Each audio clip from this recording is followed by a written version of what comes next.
Okay. So this Romans 13:1 says, "Let every soul be subject unto the higher powers, for there is no power but of God. The powers that be are ordained of God." All right. So let me get this right quick.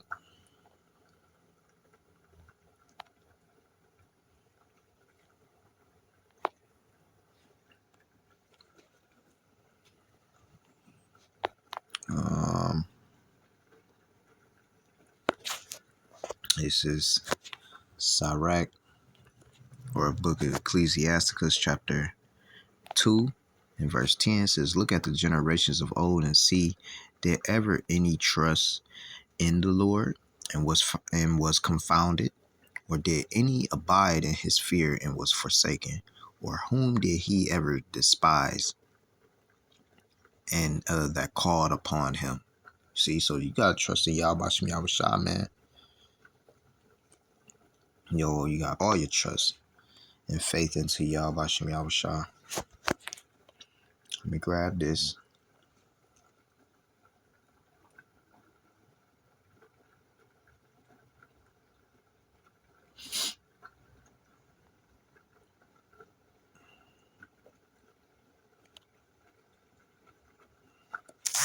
Okay.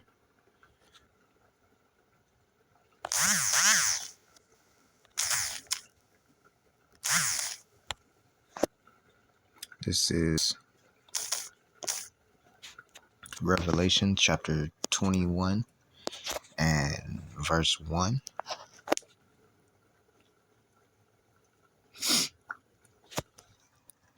It says, "And I saw a new heaven and a new earth, for the first heaven and the first earth were passed away, and there was no more sea." All right.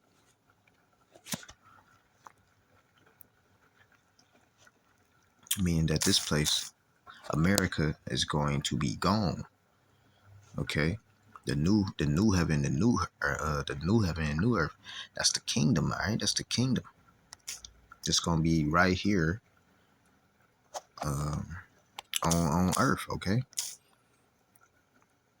Ruled by Yahweh, by Hashem Yahushai. All right. This is Revelation chapter 2, verse 25 says, "But that which ye have already hold fast till I come." It says, "And he that overcometh and keepeth my works unto the end, to him will I give power over the nations." All right, so the Israelites will be ruling over these heathen nations in the kingdom, and they will be subject to us. Okay. Revelation chapter 2, verse 27. "And he shall rule them with a rod of iron, as the vessels of a potter shall they be broken to shivers, even as I received of my fathers." They're going into captivity.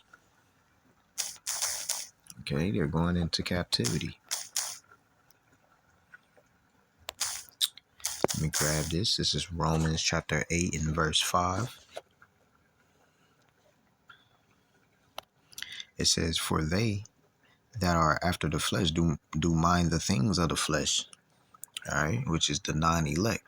"But they that are after the spirit, the things of the spirit." All right. So you're attentive into studying and learning about Yahweh Shem Yahushua, listening to the prophets, doing lessons, always in the spirit. It says, "For to be carnally minded is death." All right, but to be spiritually minded is life and peace. Okay. It says, "Because the carnal mind is enmity against God, for it is not subject to the law of God, neither indeed can be. So then they that are in the flesh cannot please God." All right, and that's why, you don't get carnal with these damn devils. You just pull out the scriptures and tell them what the fuck gonna happen. All right.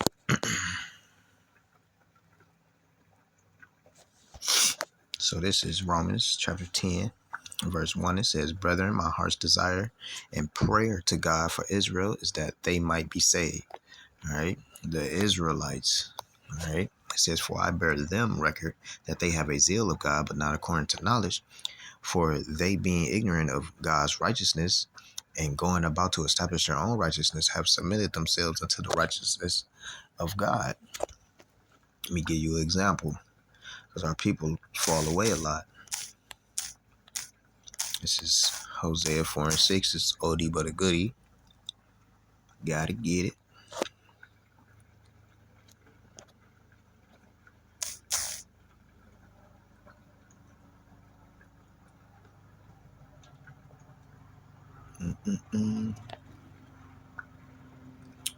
This is Hosea chapter 4, verse 6. It says, My people are destroyed for lack of knowledge, because thou hast rejected knowledge. I will also reject thee, that thou shalt be no priest to me, seeing that thou hast forgotten the law of thy God, I will also forget thy children.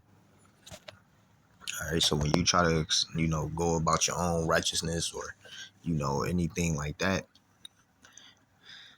your own mind or what you got planned, you end up getting destroyed.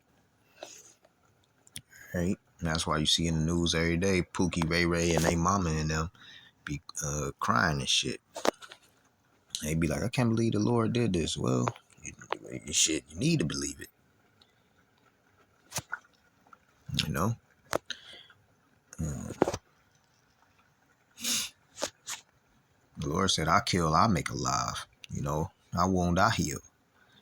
This is 2nd Ezra chapter 7 and verse 35. It says, And the work shall follow, and the reward shall be shewed, and the good deeds shall be of force, and wicked deeds shall bear no rule.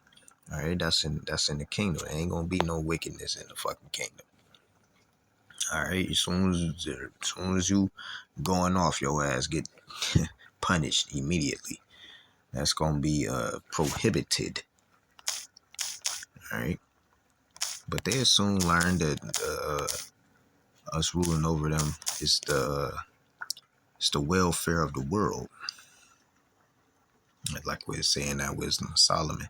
This is Ezekiel 21 and 6. It says, Thus saith the Lord God, remove the diadem and take off the crown. This shall not be the same. Exalt him that is low and abase him that is high. All right, because right now you got the Israelites all the way at the low state, and you got the heathens in these. Well, you got the sons of the wicked, which is Esau, Edom, at the top. Then you got the sons of men, which is basically in the middle, and then you got us, which is all the way at the bottom, which we are the sons of God, the children of Israel. Okay. From there, let me grab this, because I was in that side, right?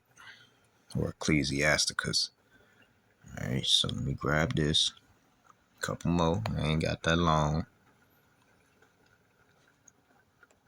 So let me grab this. And Ecclesiasticus chapter 2. In verse 1, it says, My son, if thou come to serve the Lord, prepare thy soul for temptation. Set thy heart aright and constantly endure, and make not haste in the time of trouble. Cleave unto him and depart not away, that thou mayest be increased at thy last end. Whatsoever is brought upon thee, take cheerfully, and be patient when thou art changed to a lower state. All right. You just got to be patient in this thing of ours. All right. No matter how much you're getting your ass whooped spiritually, mentally, whatever you're going through, you know. Revelation 2 and 25, hold fast. Be patient. This is Psalms 37 and 11. It says, But the meek shall inherit the earth and shall delight themselves in the abundance of peace. All right. I want to see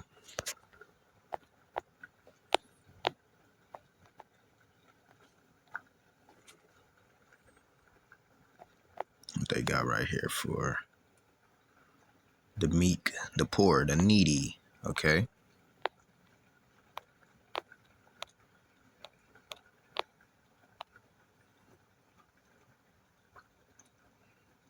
All right. Lowly. Okay. And I actually have another definition for that word meek, and I just did a lesson on it. Um, yeah, let me grab this. It's in Matthew 5. I want to get this definition. Matthew 5:4 it says, "Blessed are they that mourn, for they shall be comforted." In verse 5 it says, "Blessed are the meek, for they shall inherit the earth." You see? So when you go to this word meek, it says it's in the Greek. All right. Let's go to the outline. It says the meekness towards God is that disposition of the spirit in which we accept his dealings with us as good and therefore without disputing or resisting. All right. So you're not fighting back. You're taking your ass whooping like a man. In the Old Testament, the meek are those fully relying on God rather than their own strength to defend against injustice in the same way you should be today. Thus, meekness toward evil people means knowing God is permitting the injuries they afflict, that he is using them to purify his elect, and that he will deliver his elect in his time. Okay, that's enough on that. If you ever want to look that up, that's in Matthew 5:5. Moving on. Let's go to this Hebrews. Okay.